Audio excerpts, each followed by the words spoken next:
Good afternoon. Whoa. My name's Craig Updegrove, and on behalf of the First Presbyterian Church of San Luis Obispo, wanted to welcome you here.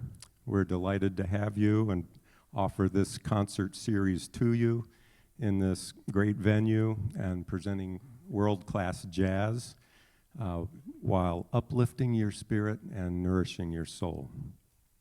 If you're new to Jazz Vespers, there's references in the program to our Facebook page, good way to stay in touch. If you do Facebook, please follow us, like us there.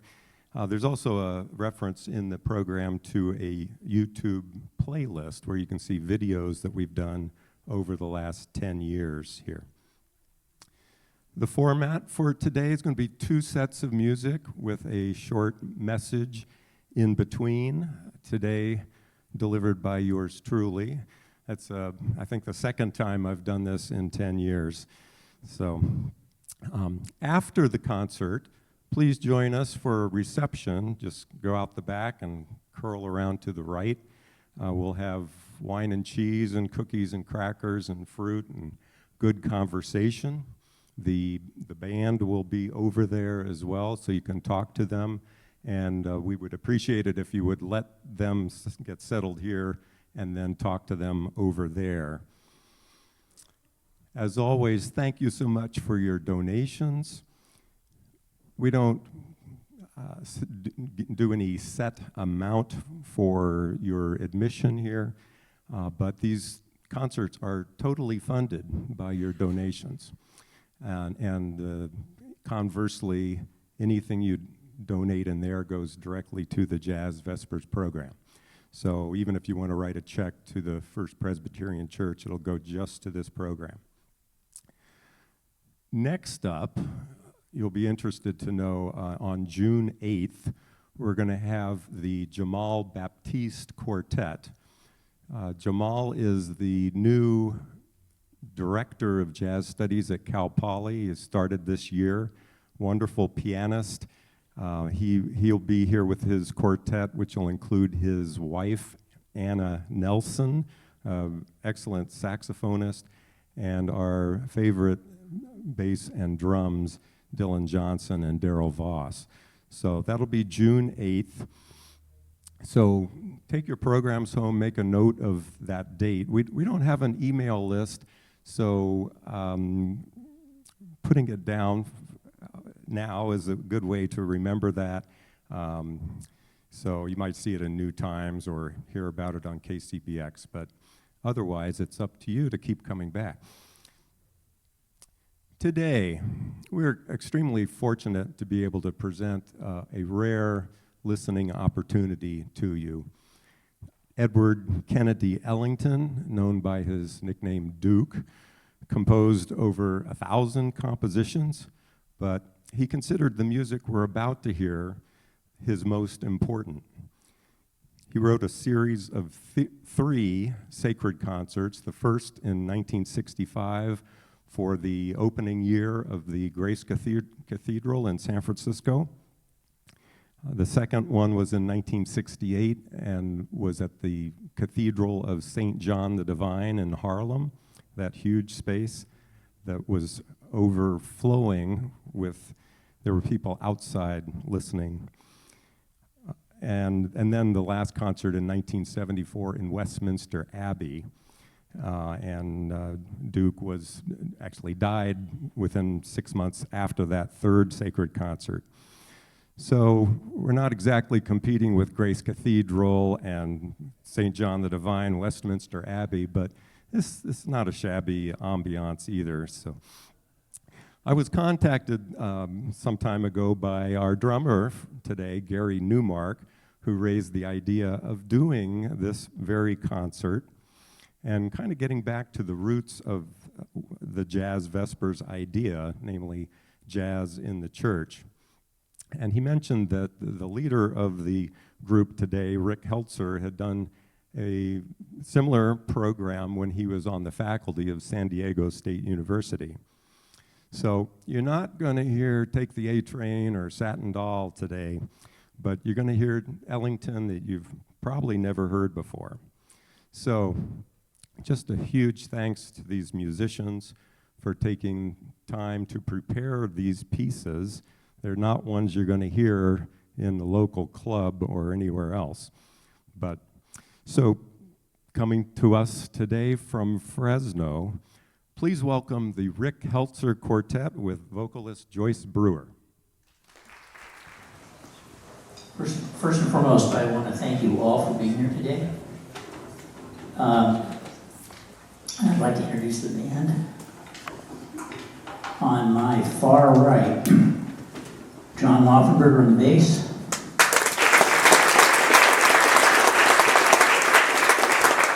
Gary Newmark on the drums. And he moved over to this side of the world, but living in Fresno, actually up in Oakhurst. Rich Severson on the guitar. And our very good friend, dear friend, and great vocal artist, Joyce Brewer.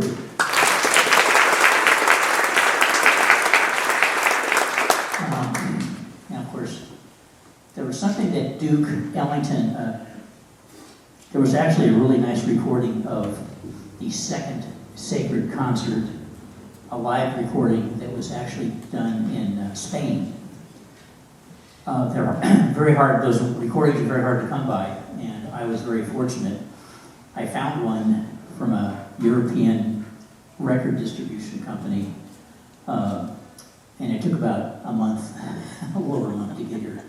But it had some really great liner notes, and I'm not going to obviously read all the liner notes, but I wanted to give you a sense. Now, of course, if I can find them, this is, oh, there they are.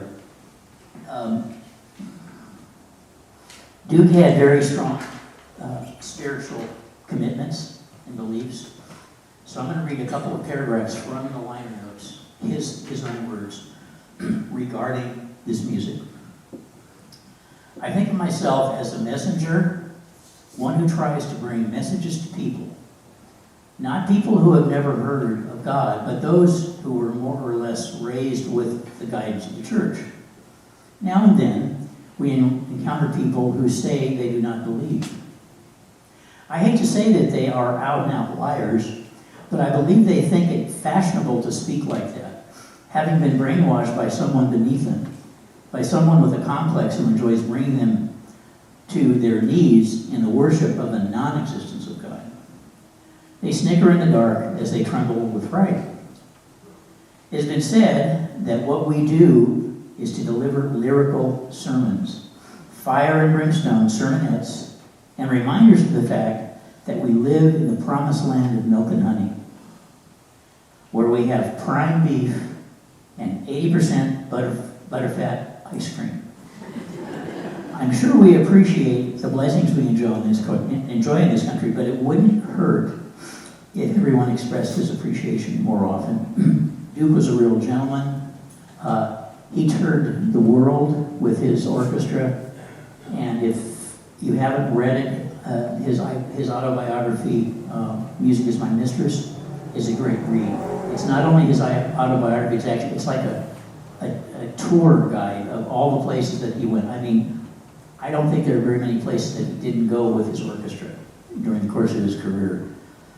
So anyway, we'd like to start we're going to play just some different tunes. Each sacred concert was comprised of a number of different pieces. And they featured his orchestra, vocal soloists, and choirs. So they were rather large productions. And so this piece that we're going to play is actually the first piece in the first sacred concert. And it's called In the Beginning, God.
Rick Severson. We're going to continue now with another piece. This one is from the second sacred concert. And it's a beautiful piece. And I think it's aptly titled Heaven.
Lauffenburger on the bass, and Joyce Brewer.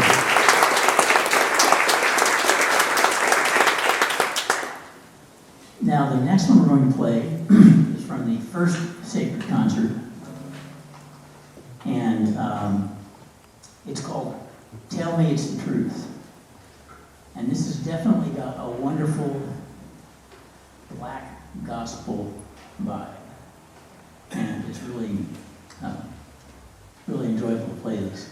So, we are in church, so we're going to take you to church here for this tune.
Joyce Brewer.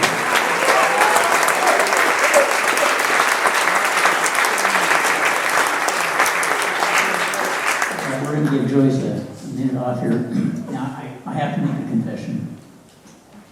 Not all all of the music we're going to play today is from the Sacred Concerts. We're going to close this first set with a really beautiful piece. I learned about this piece from a good friend of mine, great composer and jazz flute player by the name of James Newton.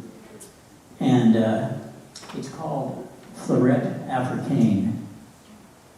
And I love this tune because it's very exotic sounding. Lyrical, but very exotic. So this is Fleurette Africaine. Or, as English people like to say, the flower.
Ellington.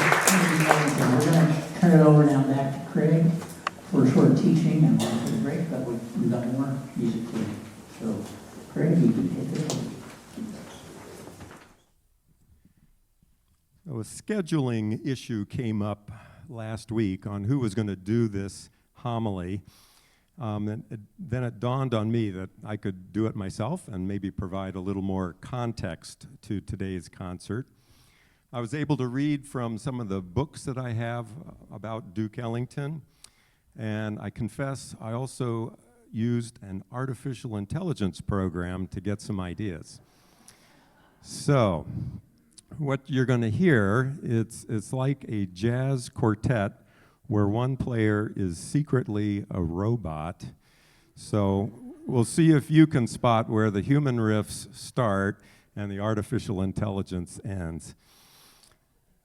I thought it'd be useful to explore a little bit of Duke Ellington's spiritual beliefs and how it affected his music.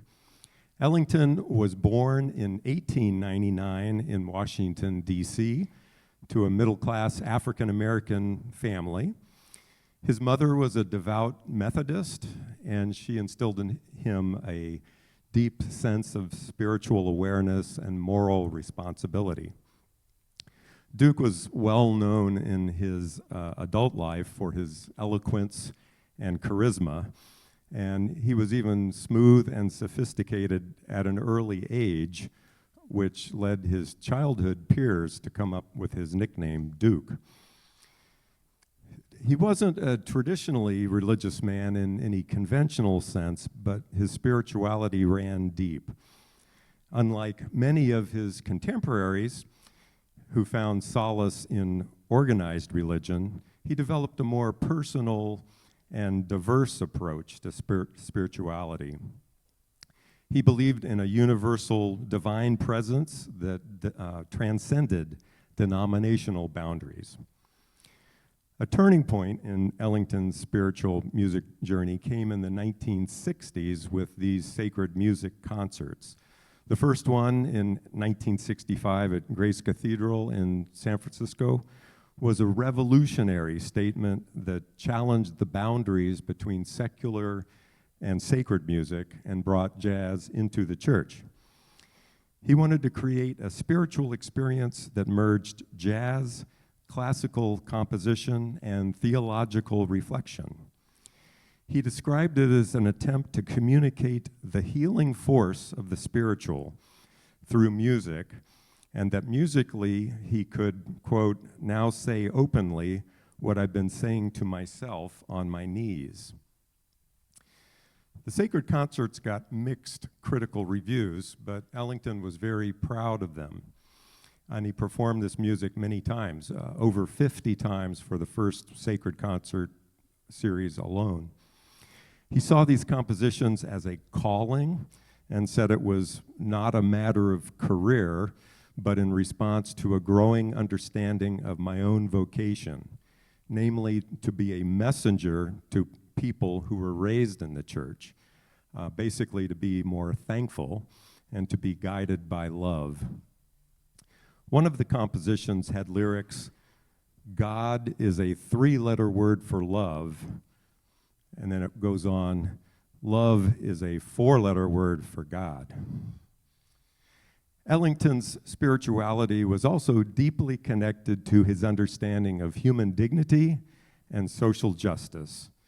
His music was a form of spiritual resistance, challenging racial barriers and expressing a profound belief in human potential.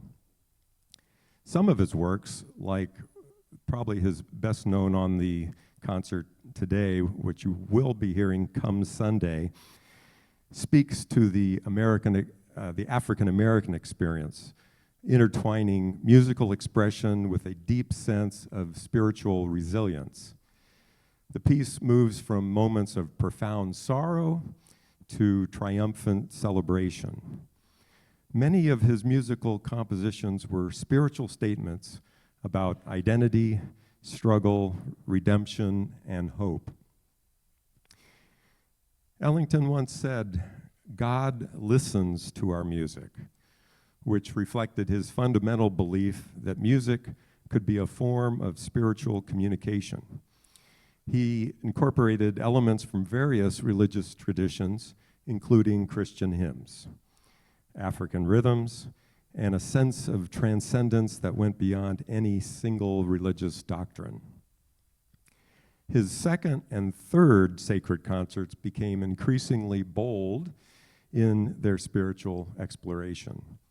With increased use of choirs and vocal soloists, these compositions featured not just musical innovation, but spoken word and dance to create multidimensional spiritual experiences. In many ways, Duke Ellington transformed the way we understand the relationship between music and spirituality.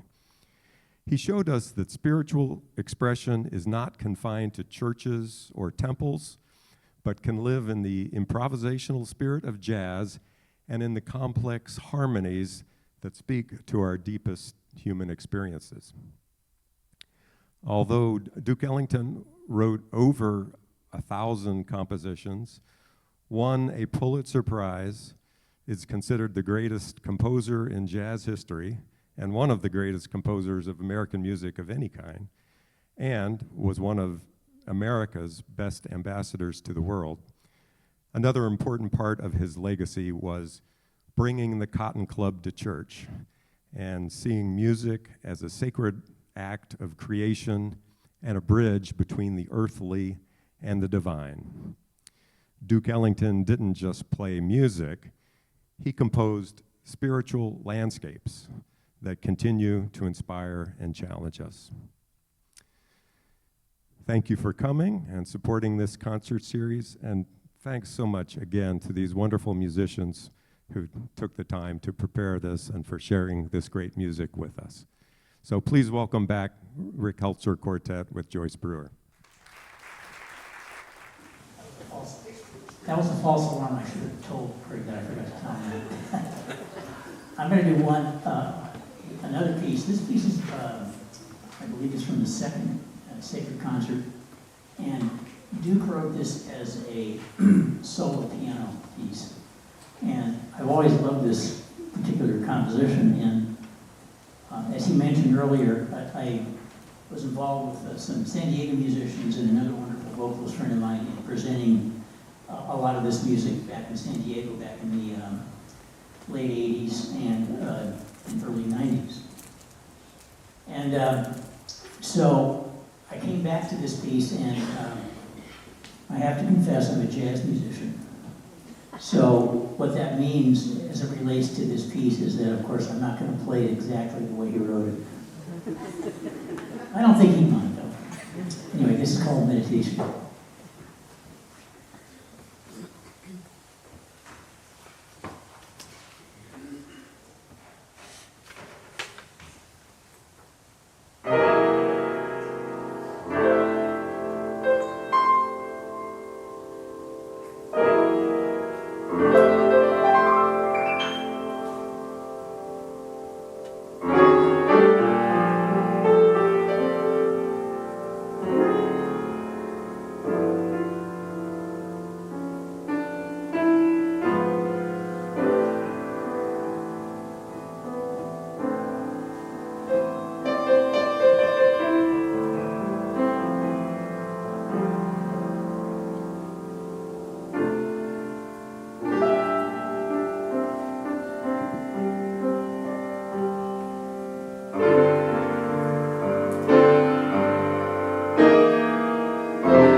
more of those, and then I'll do another of this piece to close out.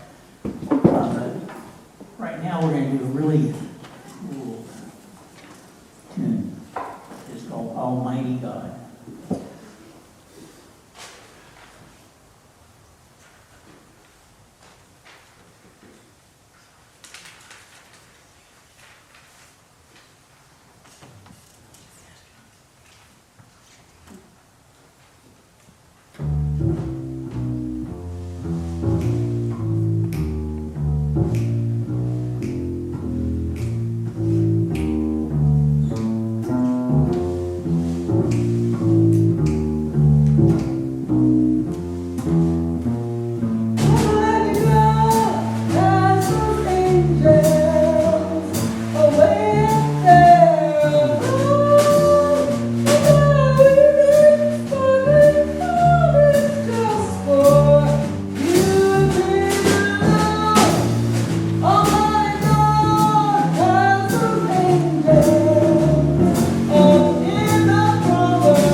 love this tune.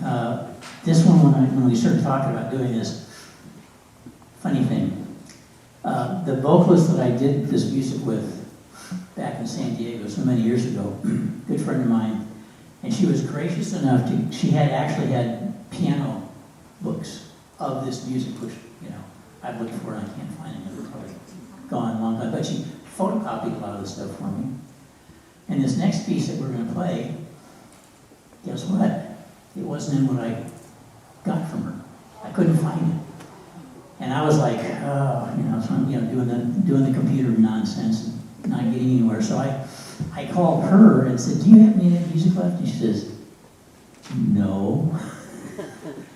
She says, look, let's look for it. So she actually helped me over the line when we were on our computers, and she actually found PDF copies of the scores of this music. Now I'm talking about jazz orchestra, vocal soloists, and choir. So we're talking about, if you saw these scores in real life, they'd probably be about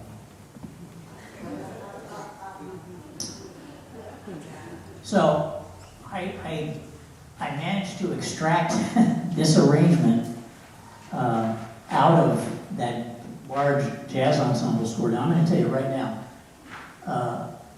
I said arranged and edited, and boy did I do editing. And there's been a joke with these rehearsals because the versions of this music that they have are probably 4th, 5th, 6th generation, because they're constantly having to go through revision, mistakes. I left this phrase, it was so I'm glad we're doing this today, because I can walk away from this for a while.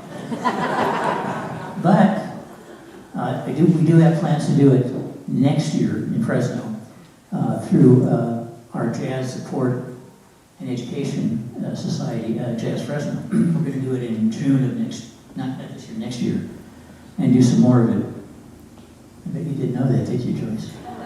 Well, you know now. Anyway, so I love this piece, and it's called Something About Believing, and it's just a nice, relaxing. It's just going to envelop you. It's really cool too.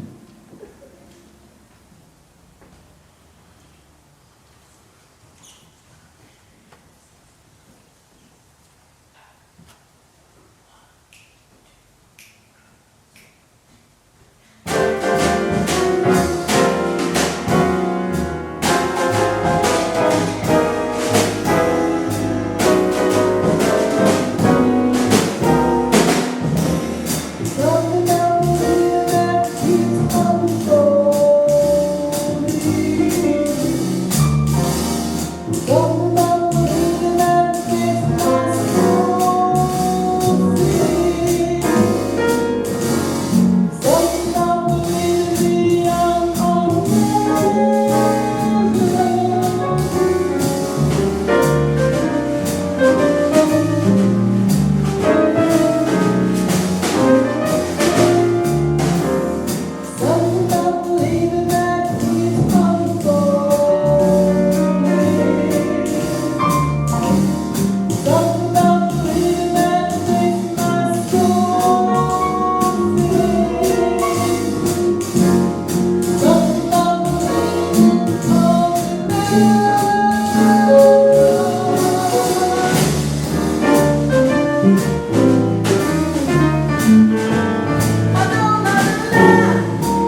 Craig just mentioned it in his homily. This is just, how do I say it? It's beautiful, but it's painfully beautiful. And it's just lovely. Don't take that the wrong way. I really love this tune. And you'll know why. You start playing it.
Do we have time for one more? Okay.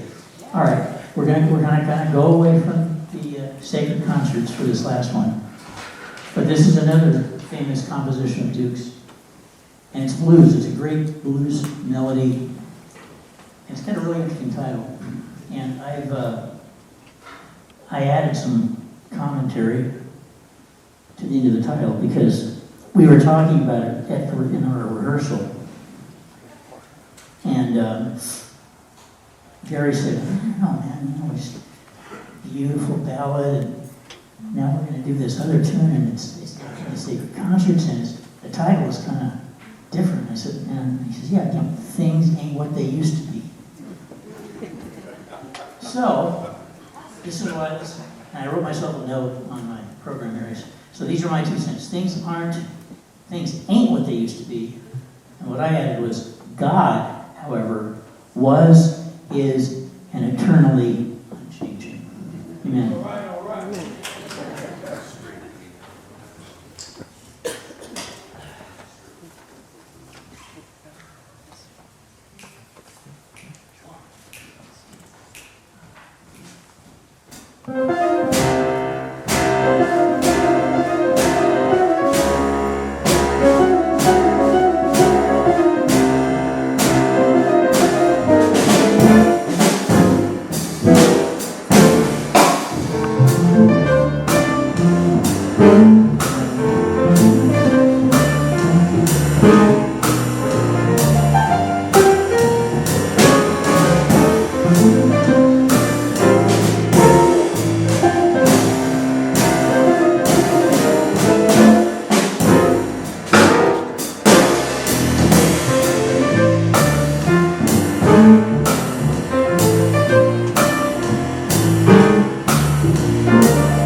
drum.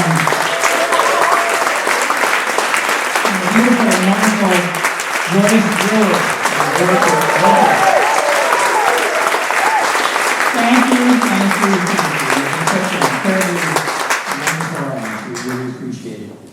God bless you all, and I guess we'll see you over there at reception. Thank you all for coming. We'll see you in June, but we hope to see you across the way in the reception area there. Thank you for your support, and thank you for visiting our collection boxes on the way out, if you haven't already.